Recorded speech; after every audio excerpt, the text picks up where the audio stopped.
Kiranya Tuhan memberkati kita semua dalam sukacita dan damai sejahtera. Amin. Bapak, Ibu, dan Saudara sekalian, firman Tuhan yang menjadi renungan bagi kita, Mazmur pasal 36, ayat 6 sampai dengan ayat yang ke-11. Demikian firman Tuhan, Ya Tuhan, kasih-Mu sampai ke langit, setia-Mu sampai ke awan. Keadilan-Mu adalah seperti gunung-gunung Allah. Hukum-Mu bagaikan samudra raya yang hebat. Manusia dan hewan Kau selamatkan ya Tuhan. Betapa berharganya kasih setia-Mu ya Allah. Anak-anak manusia berlindung dalam naungan sayap-Mu. Mereka mengenyangkan dirinya dengan lemak di rumah-Mu. Engkau memberi mereka minum dari sungai kesenangan-Mu. Sebab pada-Mu ada sumber hayat. Di dalam terang-Mu kami melihat terang. Lanjutkanlah kasih setia-Mu bagi orang yang mengenal Engkau, dan keadilan-Mu bagi orang yang tulus hati. Demikian firman Tuhan. Daud dalam firman ini memuji kesempurnaan kebaikan Tuhan yang dialami dalam hidupnya. Daud berkata, Ya Tuhan, kasih-Mu sampai ke langit, setia-Mu sampai ke awan. Untaian kata pujian Daud ini pun melukiskan kedekatan dan keakrabannya dengan Tuhan. Ia tetap akrab dan dekat dengan Tuhan, sekalipun ia melihat dan menyaksikan cara hidup orang fasik. Orang fasik yang selalu hidup dengan dosanya, tidak punya rasa takut akan Tuhan. Orang fasik tidak dapat menolak kejahatan, melainkan mereka sendirilah yang merancangkan kejahatan itu. Hati orang fasik terpaut hanya pada kejahatan. Di tempat tidurnya pun, orang fasik merancangkan kejahatan. Tetapi sekalipun demikian, orang fasik berbuat jahat dan merancangkan kejahatan, Daud tidak pernah merasa takut menghadapi orang fasik. Ia percaya bahwa Tuhan melindungi anak-anaknya yang berlindung kepadanya, yang hatinya terpaut kepada Tuhan. Daud percaya bahwa kefasikan takkan pernah bertahan. Orang yang melakukan kejahatan akan jatuh. Mereka dibanting dan tidak dapat bangkit lagi. Dan ini juga berlaku untuk kita. Dalam kehidupan kita di dunia ini, kita tidak pernah terlepas dari beragam persoalan hidup. Termasuk bahwa kita juga boleh saja mengalami kesulitan oleh perbuatan orang fasik yang tidak takut kepada Tuhan, yang selalu merancangkan kejahatan. Dan terkadang kita melihat seakan-akan orang fasik dibiarkan Tuhan menang dan berkuasa di dunia ini. Jangan marah karena orang berbuat jahat. Jangan iri hati kepada orang yang berbuat curang. Jangan takut kepada orang fasik. Kasih dan setia Tuhan sudah cukup bagi kita. Kebaikan Tuhan sudah cukup bagi kita. Keadilan Tuhan sudah cukup bagi kita. Bagian kita adalah mengalami kasih setia Tuhan dan menjaga sikap kita tetap benar di hadapan Tuhan.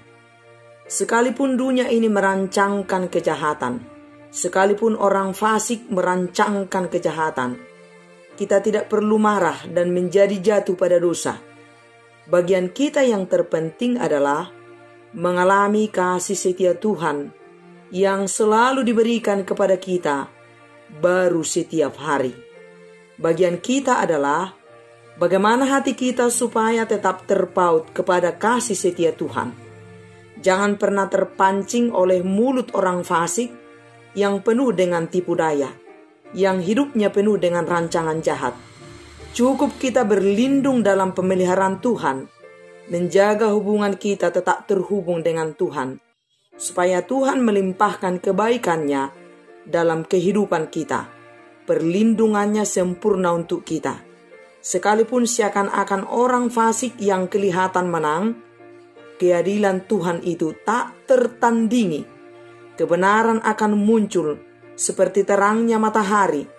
Tetaplah bertahan benar di hadapan Tuhan.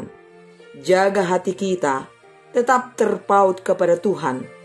Kasih setia Tuhan sudah cukup bagi kita.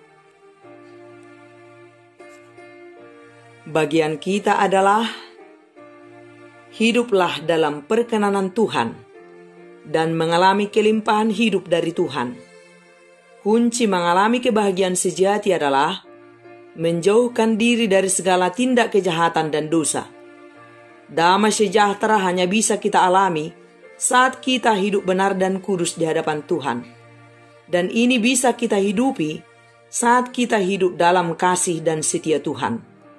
Hidup mendengar Roh Kudus, hidup dalam firman Tuhan, hidup takut kepada Tuhan, hidup taat dan hormat hanya kepada Tuhan semata. Tuhan kita itu Tuhan yang maha baik. Kasih setianya tidak terbatas, selalu baru setiap hari. Dan saat kita hidup di dalamnya dan tunduk taat pada firman-Nya, maka Tuhan akan limpahkan kebaikan-Nya dalam hidup kita. Sekalipun orang fasik menjahati kita, kebaikan Tuhan menyertai kita. Kasih setia Tuhan itu sudah cukup bagi kita.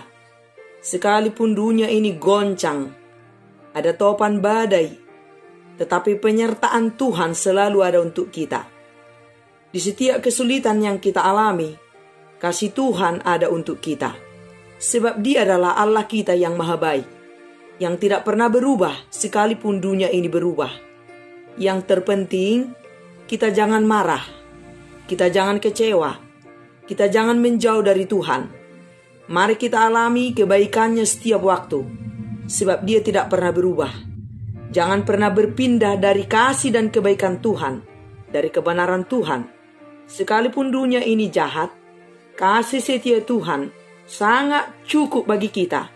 Kasih setia Tuhan tidak pernah berubah untuk setiap orang yang berlindung kepadanya. Kasih setia Tuhan sangat berharga bagi kita. Kita tidak menjadi apa-apa tanpa kasih setia Tuhan. Tuhan adalah kasih dan setia bagi setiap orang yang sungguh berkenan kepada perjanjiannya. Sekalipun musim akan terus berganti, tetapi kasih Tuhan akan tetap abadi. Takkan pernah berubah sampai selama-lamanya. Kasih-Nya nyata dan sempurna bagi setiap orang yang berlindung dalam naungan sayap-Nya. Mari kita hidup mengalami kasih setia Tuhan. Mari kita fokus memandang kepada Tuhan dan mengizinkan Tuhan berdiam dalam kehidupan kita. Tuhan kita jadikan menjadi pondasi kehidupan kita. Maka iman kita tidak akan tergoncang sekalipun dunia bergelora. Sekalipun orang fasik sangat jahat, kasih setia Tuhan menjadi perlindungan paling aman bagi kita. Sukacita dan damai sejahtera akan tetap menetap dalam kehidupan kita. Dan itulah hidup yang sesungguhnya. Saat kita hidup dalam naungan sayap Tuhan, jiwa kita berdiam dalam rumah-Nya. Jiwa kita berdiam dalam hadirat-Nya. Bahkan tak diizinkannya orang congkak dalam hidup kita. Orang fasik diusirnya dari hidup kita. Mari kita lakukan apa yang menjadi bagian hidup kita, yakni hidup benar di hadapan Tuhan, tidak hidup dalam kejahatan dan dosa. Maka kebaikan Tuhan, sukacita sejati, kebahagiaan sejati, hidup sejati menjadi bagian dari hari-hari kita. Dan kunci keberhasilan hidup yang diberkati Tuhan adalah hidup dalam kebaikan Tuhan, taat dan berserah kepada Tuhan. Apapun yang sedang kita alami, tugas utama kita adalah jaga sikap kita tetap benar di hadapan Tuhan. maka kita akan melihat terang Tuhan dan kita sungguh-sungguh mengalami kehidupan yang sejati. Apakah kita ingin mengalami kebahagiaan sejati?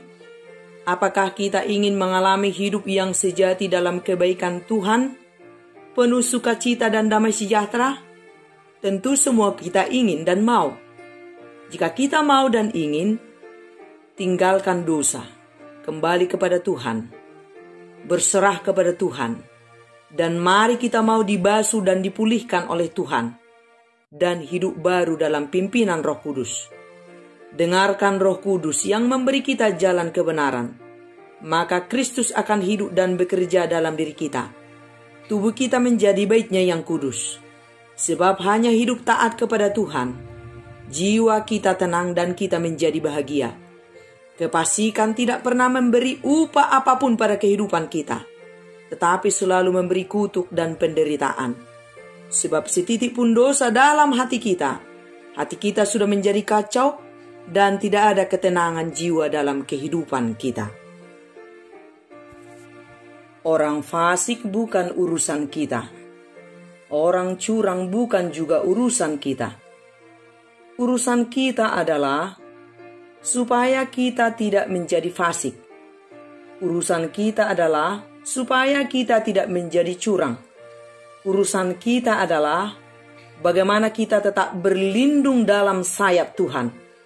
Bagaimana kita tetap menjadi orang tulus dalam kehidupan kita. Orang fasik akan jatuh, mereka dibanting dan tidak dapat bangun lagi. Orang fasik segera lisuk seperti rumput dan layu seperti tumbuh-tumbuhan hijau. Apa yang kita hidupi, itulah upah kita. Saat kita hidup taat kepada Tuhan, saat kita hidup takut kepada Tuhan, maka kebaikan Tuhan menjadi upah kita. Saat kita hidup fasik, saat kita hidup tidak takut kepada Tuhan, maka ketidakbaikanlah yang menjadi upah kita. Orang yang hidup dalam kasih setia Tuhan, perlindungan Tuhan sempurna baginya. Ketenangan, damai sejahtera, sukacita, kebahagiaan sejati menjadi bagian dari hari-harinya. Dan kita ingat, hidup ini bukan soal hebat kita. Hidup ini bukan soal kaya kita. Hidup ini bukan soal pintar kita. Tetapi hidup ini adalah bagaimana kita menikmati hidup dalam kasih setia Tuhan, dalam perkenanan Tuhan. Mari kita jalani hidup kita dalam penyerahan diri kepada Tuhan, supaya tangannya yang menuntun kita kepada aliran sungainya yang menyejukkan hidup kita, dan rohnya memimpin kita pada firman-Nya yang membuat jiwa kita kenyang, sehat dan kuat. Keselamatan, ketenangan, kehidupan, perlindungan, kenyamanan, dan keberhasilan hidup yang sejati tidak dapat kita temukan di luar Tuhan. Sekalipun kita pergi mencarinya sampai ke ujung dunia, Tuhanlah sumber segala-galanya.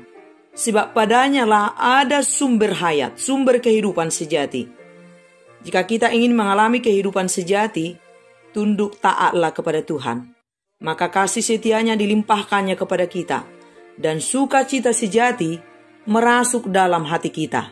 Dan itulah hidup yang sesungguhnya, saat Tuhan memperkenankan kita mengalami kelimpahan hidup dalam harta berkat rohani, dalam kasih, sukacita, kebenaran, keadilan, kemurahan, kerendahan hati, damai sejahtera. Betapa indahnya hidup kita saat Roh Kudus bersemayam di hati kita. Roh Kudus menuntun kita pada kebenaran dan mengalami keagungan kasih setia Tuhan. Tanpa Roh Kudus, kita tidak akan pernah mampu hidup benar dan kudus. Dan tanpa hidup benar dan kudus, kita tidak pernah bisa hidup dalam perkenanan Tuhan.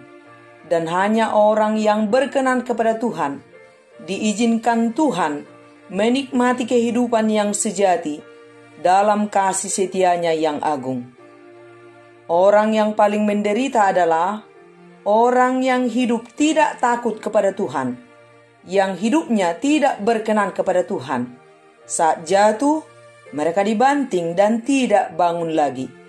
Orang yang paling bahagia adalah orang yang hidup takut kepada Tuhan, yang hidupnya berkenan kepada Tuhan. Kasih setia Tuhan melimpah kepada orang yang berkenan kepadanya. Sebab 7 kali orang benar jatuh, namun ia bangun kembali. Tetapi orang fasik akan roboh dalam bencana. Amin.